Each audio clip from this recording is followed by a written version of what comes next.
أشهد أن لا إله إلا الله. نصلي على رسوله الكريم. أما بعد، أعوذ بالله من الشيطان الرجيم. بسم الله الرحمن الرحيم. وإذ ابتلى إبراهيم ربه بكلمات فأتمهن قال إني جاعلك للناس إماما قال ومن ذريتي قال لا ينال عهد الظالمين. وإذ ابتلى إبراهيم ربه بكلمات، جس وقت آزمایا ابراہیم علیہ السلام کو ان کے رب نے چند باتوں کے ساتھ، فَأَتَمَّهُنَّ، پھر وہ باتیں اس نے پوری کر دکھائی.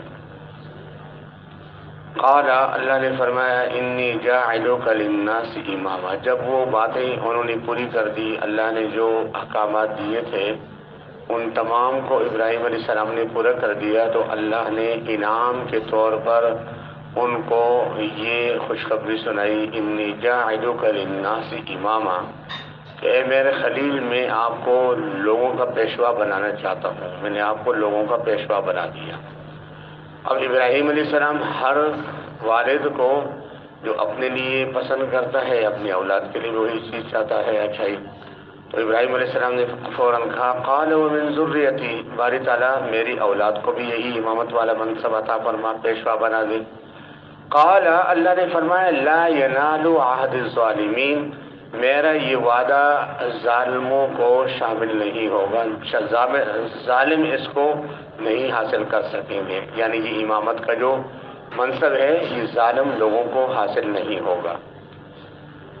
ابراہیم علیہ السلام کو جو چند باتیں اللہ رب العزت نے سکھائی وہ گزشتہ درس کے اندر آپ کے سامنے آ چکی ہیں.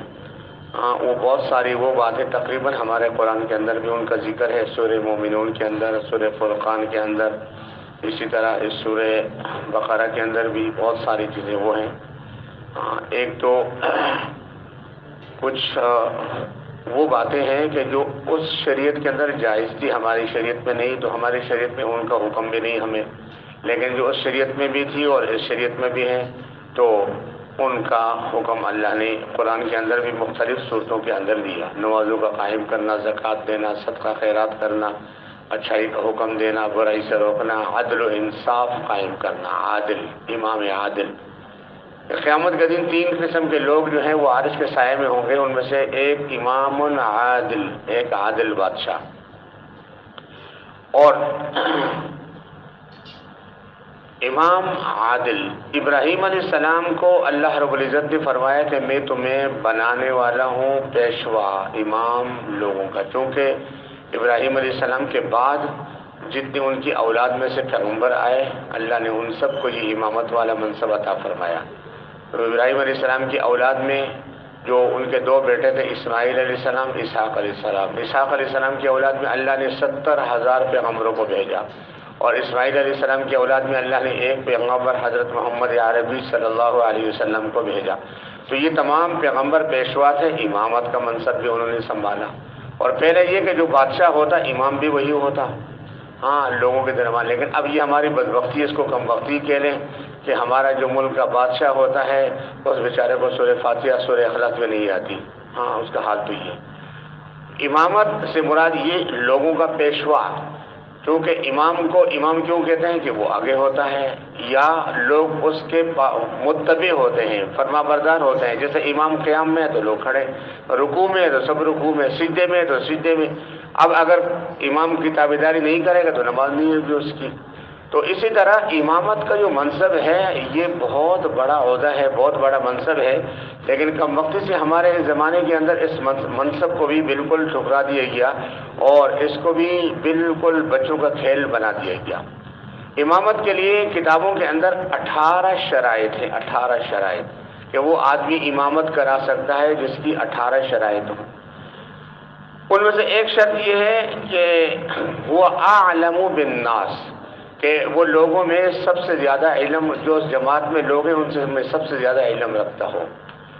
اس کے بعد وہ اقرأ بالکتاب، وہ قرآن سب سے زیادہ اس کو یاد ہو. وہ احسن الصوت، اسی طرح اس کی آواز بھی اچھی ہو، یعنی صحیح اچھی آواز کے ساتھ قرآن کو لحن کے ساتھ ہاں اچھی آواز میں اقرأوا القرآن بلحون العرب، قرآن کو عربی زبان کے اندر پڑھو، تو عربی میں نازل ہوا ہے تو اس کو عربی میں ہی پڑھنا ہے، عربی زبان میں نہیں پڑھنے کا حکم۔ تو قرآن کو صحیح تلفظ کے ساتھ پڑھنا، اس کے مخارج اور صفات کی رعایت رکھتے ہوئے۔ اب ہمارے اس منصب پہ، یعنی امامت والے منصب پہ ایسے بھی لوگ آ گئے کہ جو دین کی کوئی خبر نہیں رکھتے، ان کو پتہ بھی نہیں ہے کہ بھئی دین کیا ہے، دور تو چھوڑے نماز سورہ فاتحہ کا ترجمہ بھی نہیں آتا، لیکن وہ امام بنے ہوئے، چونکہ ان کا قصور نہیں ساتھ میں ان کا ہے جو ان کو بنانے والے ہیں پیچھے، وہ بھی نہیں دیکھتے، وہ کہتے ہیں الآن کما کانا، جیسے ہم دین سے دور ہیں ویسے تمہیں بھی ہمیں دین سے دور ہی چاہیے۔ اور اب ہمارے اس معاشرے میں برائی اتنی غالب آ گئی ہے کہ ہر جگہ لوگ چاہتے ہیں، عوام چاہتی ہے کہ امام ایسا ہو کہ جو ہماری مرضی اور منشا پہ چلے، جو ہم کہیں وہی ہے وہ کا امام۔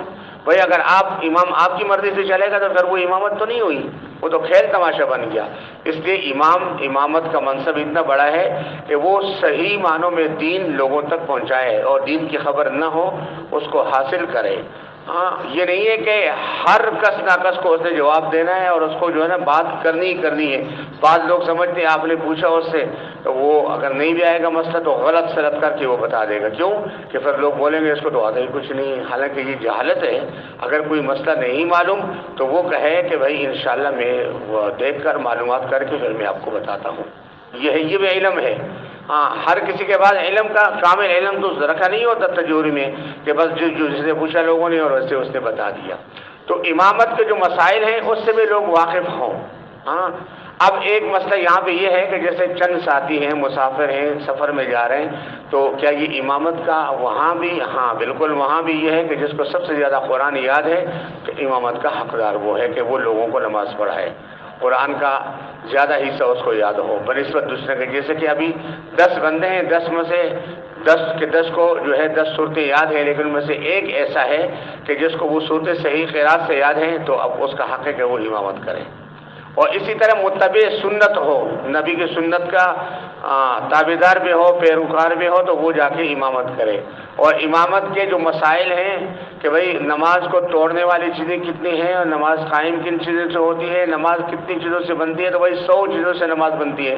اب امام سے پوچھے، اکثریت جو ہماری اللہ معاف فرمائے ادھر تو گوٹوں میں آپ پوچھے ان کو پتہ بھی نہیں بیچارے کو، سورہ فاتحہ کا ترجمہ نہیں آتا، ابھی وہ 100 چیزوں سے نماز بنتی ہے ان کو پتہ بھی نہیں ان کو کون سی چیزیں ہیں۔ 52 چیزیں ایسی ہیں کہ جس سے نماز خراب ہوتی ہے، اور 48 چیزیں ایسی ہیں کہ جن سے نماز قائم ہوتی ہے۔ تو ان چیزوں کا جاننا بھی ضروری ہے، جیسے نماز کے فرائض ہیں، نماز کے واجبات ہیں، نماز کی سنتیں ہیں، نماز کے مستحبات ہیں، پھر نماز سے پہلے کچھ شرائط ہیں، کچھ فرائض ہیں۔ شرائط نماز سے پہلے ہوتے ہیں، فرائض نماز کے اندر ہوتے ہیں، ان کا جاننا بھی ضروری ہے۔ تو اگر کسی کو یہ نہیں پتا، سیدھا ساوا بھئی یہ کیا ہوتا ہے، ہم نے تو کبھی نہیں دیکھا، اچھا ہماری گلی میں تو کبھی نہیں آئے گی۔ اب ان کو اتنا پتہ نہیں ہے، سیدھا ساوا نماز کے اندر جب غلطی ہو جائے، کسی سے واجب چھوٹ جائے تو اس کے اوپر سیدھا ساوا لازم ہوتا ہے کہ وہ سیدھا ساوا کرے تو نماز ہو جائے گی۔ سیدھا ساوا نہیں کرے گا، ساوا مانا بھول کا سیدھا، تو پھر وہ نماز نہیں ہوگی۔ اب ایسے لوگوں کو بھی دیکھا گیا کہ کوئی نماز میں سنت چھوٹ گئی تو سیدھا سوا کر لیا، اور فرض چھوٹ جاتا ہے تو سیدھا سوا کا نام نہیں، سیدھا سوا سے تو ادا نماز ہوگی بھی نہیں، کیونکہ نماز میں واجب چھوٹ جائے تو سیدھا سوا سے ہو جائے گی۔